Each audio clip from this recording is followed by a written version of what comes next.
কর্ণাটকের সুন্দর একটি গ্রাম এবং সুন্দর একটি পরিবেশ, যেমন ছবির মতো একটি গ্রাম বলতে পারেন। সেখানে বসবাস করতে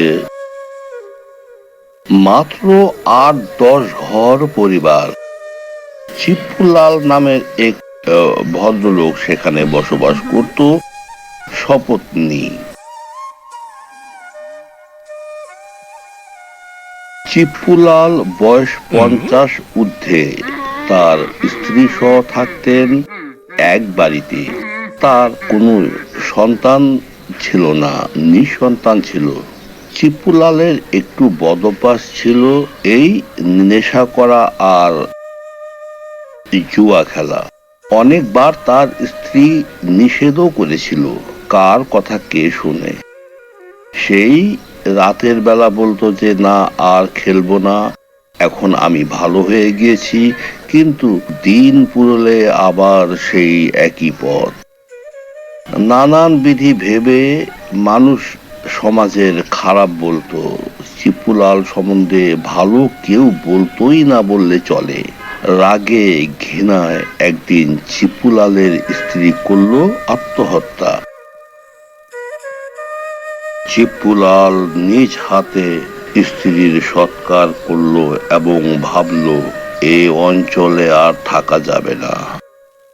এই অঞ্চলে থাকলে আমার স্ত্রীর আত্মার শান্তি হবে না। আমি বরং এই অঞ্চল ছেড়ে দেই। একটি মাত্র ঘর থাক না পড়ে, তাতে কি আছে, চলে যাই যেদিকে দু চোখ যায়। আর যেই কারণে আমার স্ত্রীর প্রাণ দিতে হয়েছে, এমন কাজটি যেন আমার দ্বারাতে আর না হয়, এই সিদ্ধান্তে উপনীত হয়ে জানাশোনা পথ কিছুটা পাড়ি দেওয়ার পর এখন যেখানটা দিয়ে হাঁটছে, এর কিছুটাও চিপ্পুলাল চিনত না। অজানা পথ দিয়ে অজানার উদ্দেশ্যে হাঁটছে। চিপ্পুলাল যখন গ্রাম ত্যাগ করে তখন তার সঙ্গে কিছুই ছিল না। পেটেও অনেক ক্ষুধা এবং ক্লান্ত তো ছিলই। জল তেষ্টা, পেটে খিদা, আর উপরে গর্বের প্রহার। চিপ্পুলালের অবস্থা অনেকটা খারাপ হয়ে গেল। জন দুয়েকের কাছে জিজ্ঞেস করেছিল কিছু খাবার দেবে কিনা, খাবার পাবে কিনা। চিপু একসময় একটি নদীর ঘাটে গিয়ে দাঁড়ালো, কিন্তু সেখানে নৌকো ছিল অজস্র, কিন্তু কোনো মাঝি ছিল না। বিধায় সে কিছুক্ষণ অপেক্ষা করে নদী সাঁতরিয়েই পার হলো। চিপ্পুলাল ক্ষুধার্ত অবস্থায় গিয়ে দাঁড়ালো একটি বাড়ির ভিতরে। বাড়ির আঙিনায় এদিক সেদিক তাকিয়ে দু একজন লোকের কাছে খাবারের কথা এবং থাকার কথা যখন জিজ্ঞেস করলো, তো তারা দেখিয়ে দিল আরেকটি গ্রাম। অর্থাৎ কেউ ঝামেলা নিতে চায় না, সেটাই বড় কথা। চিপ্পুলাল আবার হাঁটা শুরু করলো। ধান ক্ষেত, মেঠো পথ পাড়ি দিয়ে চলে গেল অন্য একটি গ্রামে। গ্রামটি ছিল শুনশান, নীরব, নিরিবিলি। চিপ্পুলাল গ্রামের শেষ মাথায় যে বাড়িটাতে গিয়ে ঢুকলো, বাড়িটা ছিল একটু পুরাতন ধাঁচের, কিন্তু বাড়ির আশপাশটায় অন্য কোনো বাড়িঘর বা কাকপক্ষীও ছিল না। ছিল শুধু ৩ জন মানুষ, তাতে ছিল একজন মহিলা আর ২ জন পুরুষ। চিপ্পুকে দেখেই ২ জন লোক এগিয়ে আসলো। চিপ্পুর কথাবার্তা শোনার পর, হাত মুখটা আগে ধুয়ে নাও এবং মুখে মাথায় কিছুটা জল ছিটিয়ে নাও, আমরা তোমার খাবারের ব্যবস্থা করছি।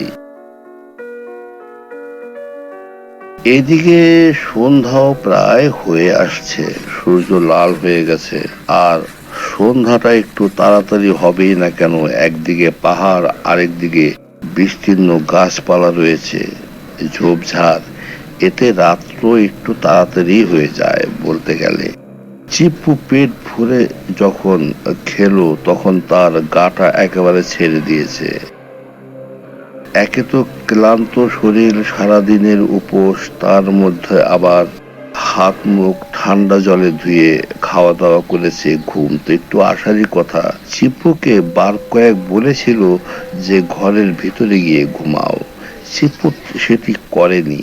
চিপু ঘরের রোয়াকের সাথে হেলান দিয়ে বসেছিল। কখন ঘুম এসে পড়েছে চিপু বলতেও পারবে না। চিপু ঘুম ভাঙলো পাখিদের কিচিরমিচির শব্দে, খুব সকালে। চিপুর ঘুম ভাঙতেই চিপু বলল যে এভাবে চলে যাওয়াটা ভালো হবে না, কর্তাদের বলে যাই। যেই চিপু ঘরে ঢুকলো দেখলো 3টি মরাদেহ পড়ে আছে, আর আশপাশে নরকঙ্কাল, মাথার খুলি এগুলো পড়ে আছে।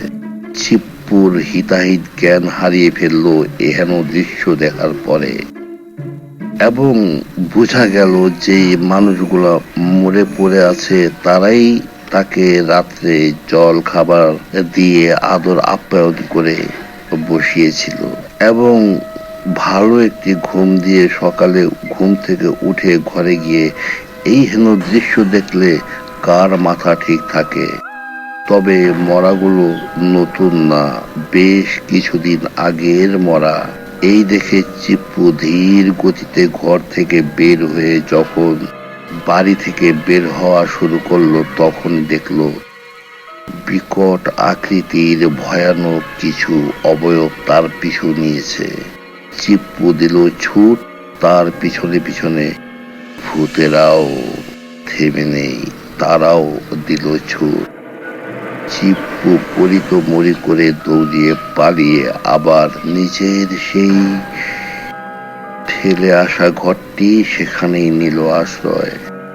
তবে চিপ্পু ঘর ছাড়লে কি হবে, ঘরটি চিপ্পুকে ছাড়েনি।